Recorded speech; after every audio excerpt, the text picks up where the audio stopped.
Hello guys, कैसे हो आप सभी का हमारे YouTube channel RPSC aspirant Jitesh में स्वागत है। दोस्तों, आशा करता हूं कि आप सभी मस्त, शानदार और ज़बरदस्त होंगे। दोस्तों, हम पढ़ रहे थे कारक प्रकरणम। क्या पढ़ रहे थे? कारक प्रकरण में। कारक प्रकरण में हमने क्या क्या पढ़ लिया? हमने पढ़ लिया सबसे पहले कर्मणि द्वितीय सूत्र। कौन सा? कर्मणि द्वितीय सूत्र। कर्मणि द्वितीय सूत्र से अनुक्ते कर्मणि द्वितीय से, अर्थात अनुक्त कर्म में द्वितीय विभक्ति होती है। ठीक है, कर्मणि द्वितीय सूत्र हमने पढ़ लिया। उसके बाद हमने दूसरा सूत्र पढ़ा, कर्तुरीप्सितमं कर्म। कौन सा पढ़ा? कर्तुरीप्सितमं कर्म, अर्थात कर्तुः क्रियया अप्तुम इष्टतमं कारकम कर्म संज्ञम स्यात्, अर्थात क्रिया कर्ता की प्रधानतम अभिलाषा जिस विषय में हो उसमें कर्म संज्ञा होती है। ये भी हमने पढ़ लिया अच्छी तरह से। उसके बाद हमने पढ़ा अधिसिंह अस्तासाम कर्म। कौन सा पढ़ा? अधिसिंह अस्तासाम कर्म, यानी अधि उपसर्ग पूर्वक सिंह, अस्था और आस धातु के योग में आधार की कर्म संज्ञा होती है, अर्थात जहाँ पर रहने अथवा सोने की क्रिया हो उसमें उस आधार में अधिसिंह अस्तासाम कर्म सूत्र से कर्म संज्ञा होती है। ये भी हमने पढ़ लिया। उसके बाद हमने पढ़ा अकथितम छ सूत्र। अकथितम छ सूत्र, इसमें क्या होता है? दो कर्म होते हैं, दो कर्म, एक मुख्य कर्म, एक गौण कर्म। ये भी हमने अच्छी तरह से पढ़ लिया है, आप जाके क्लास देख सकते हो। अकथितम छ सूत्र क्या करता है कि अविक्षत कारक, जैसे अकथितम छ, अकथितम छ का मतलब होता है अपादान, संप्रदान, करण, अधिकरण आदि कारकों के द्वारा जिसे न चाहना, अर्थात अविवक्षित कारक। अविवक्षित कारक में द्वितीय विभक्ति होती है, जैसे गोपाल गाय से दूध दुहता है। आपके सामने एक उदाहरण है अकथितम च सूत्र का। गोपाल गाय से दूध दुहता है, दूध दुहता है। यहाँ पर क्या है? दो कर्म है, एक तो गाय और दूध। गोपाल का मुख्य कर्म क्या है? दूध निकालना। क्या है? दूध निकालना। तो दूध शब्द में कर्तुरीप्सितमं कर्म सूत्र से द्वितीय विभक्ति होगी। लेकिन गाय से, गाय क्या है? यहाँ पे गोपाल का साधन है और मुख्य कर्म दूध है। तो गाय, गाय क्या साधन है, तो अपने को इसमें करण कारक नहीं करना है। क्यों नहीं करना है? क्योंकि यहाँ पे दूह, दूह धातु के योग में अकृतम च सूत्र से द्वितीय विभक्ति होती है। क्योंकि दूह धातु है। अकृतम च सूत्र कहाँ पर होता है? दूह, याचक, पक्ष, दंड, रुद्र इत्यादि धातुओं के योग में गौण कर्म में द्वितीय विभक्ति होती है। ठीक है, तो गोपाल गाय से दूध दुहता है, क्या बनेगा रूप? गोपालः गाम दुग्धम दोग्धे। गोपालः गाम दुग्धम दोग्धि। यहाँ पे गाम शब्द है वो अकृतम से सूत्र से द्वितीय विभक्ति हुई है, और दुग्धम में कर्तुरीप्सितम कर्म सूत्र से द्वितीय विभक्ति हुई है। और गोपाल क्या है? कर्ता है, और दोग्धि क्या है? क्रिया है। गाम शब्द अकथितम च सूत्र से द्वितीय विभक्ति हुई, और दूध कर्तुरीप्सितम कर्म सूत्र से द्वितीय विभक्ति हुई है। ठीक है दोस्तों, अगर इस तरह समझ नहीं आता आप दूसरी तरफ से भी समझ सकते हैं। जैसे मान लो दूध, दूध क्या है?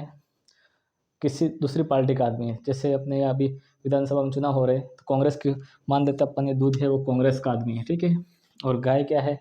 किसी दूसरे पार्टी का है। तो दूसरे पार्टी से आके कांग्रेस में शामिल होना, तो क्या हो गया? अभी कांग्रेस का सदस्य हो गया। ठीक है, इसी प्रकार भी आप समझ सकते हैं। पढ़ेंगे पांचवा सूत्र, उपान्वद्यांग वसः। कौन सा? उपान्वद्यांग वसः। पांचवा सूत्र है आपके सामने, उपान्वद्यांग वसः।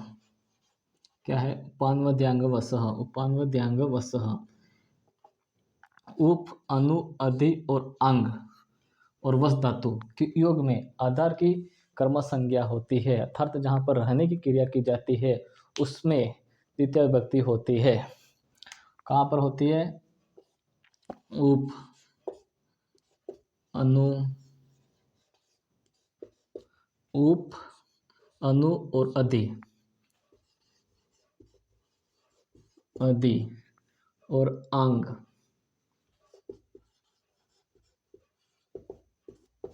और वस धातु। वस का मतलब होता है रहना। उपान वस धातु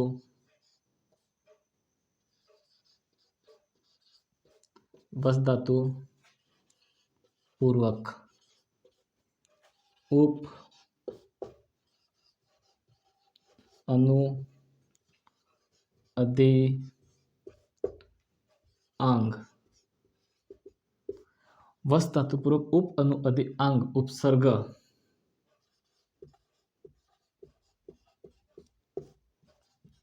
हो तो कर्म संज्ञा होगी। आधार की कर्म संज्ञा होगी।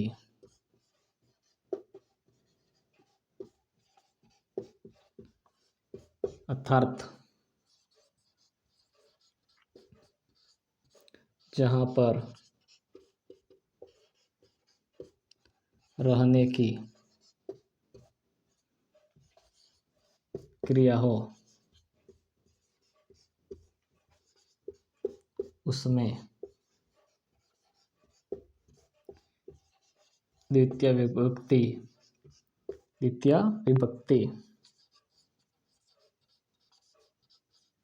होगी। कहाँ पर होगी? वस धातु के बाद उप अनु अधि आंग उपसर्ग हो तो आधार की कर्म संज्ञा होती है, अर्थात जहां पर रहने की क्रिया हो उसमें कर्म संज्ञा होती है। जैसे मुनि आश्रम में रहता है, जैसे मुनि आश्रम में रहता है, मुनि आश्रम में रहता है, मुनि आश्रम में रहता है। तो यहाँ पर मुनि का रहने का आधार क्या है? आश्रम है। क्या है? आश्रम। तो यहाँ पे आश्रम शब्द में उपान मध्यांग वस् सूत्र से आश्रम शब्द की द्वितीय विभक्ति होगी। तो मुनि ही आश्रमम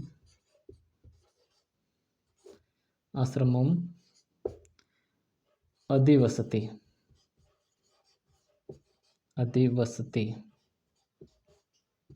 यहाँ पे अधि उपसर्ग के बाद वस धातु है, तो आश्रम शब्द की द्वितीय विभक्ति हुई। मुनि ही आश्रम अधिवसति, मुनि आश्रम में रहता है। यहाँ पर मुनि का रहने का आधार है वह आश्रम है, इसलिए आश्रम शब्द की द्वितीय विभक्ति हुई उपान व ध्यांग सूत्र से।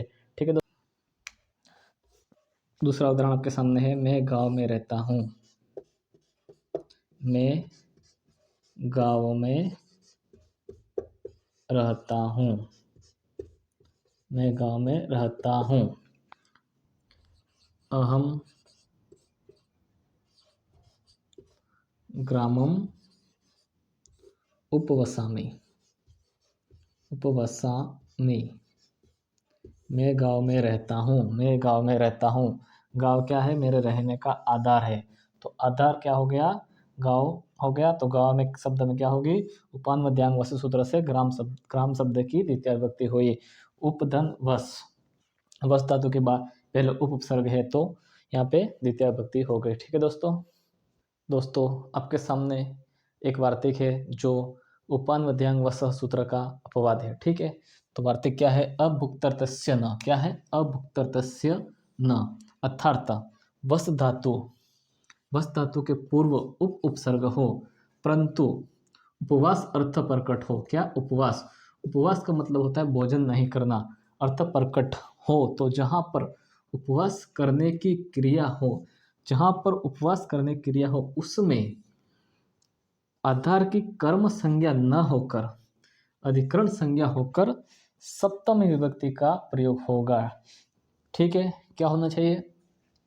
उपसर्ग के बाद वस धातु हो, उपसर्ग के बाद वस धातु हो परंतु उपवास का अर्थ प्रकट हो, मतलब भूखा रहने की क्रिया हो। भूखा रहने की क्रिया लक्षित हो। ठीक है। तो वहां पर आधार की कर्म संज्ञा न होकर अधिकरण संज्ञा होकर सप्तमी व्यक्ति का प्रयोग होगा। ठीक है दोस्तों। जैसे साधु तपोवन में उपवास करता है। साधु कहाँ पर उपवास करता है? तपोवन में। साधु तपोवन में उपवास करता है, साधु तपोवन में भूखा रहता है। तो उपवास करने का आधार क्या है? तपोवन। तो यहाँ पे तपोवने, तपोवन शब्द में सप्तमी विभक्ति हुई, ठीक है। साधु तपोवने उपवस्थिति। उसी प्रकार हम सब तीर्थ में उपवास करते हैं। तो हम सब कहाँ पर उपवास करते हैं? तीर्थ में। तो हमारा उपवास करने का आधार क्या है? तीर्थ। तो तीर्थ शब्द में सप्तमी विभक्ति हुई, तो वयम तीर्थे उपवसति।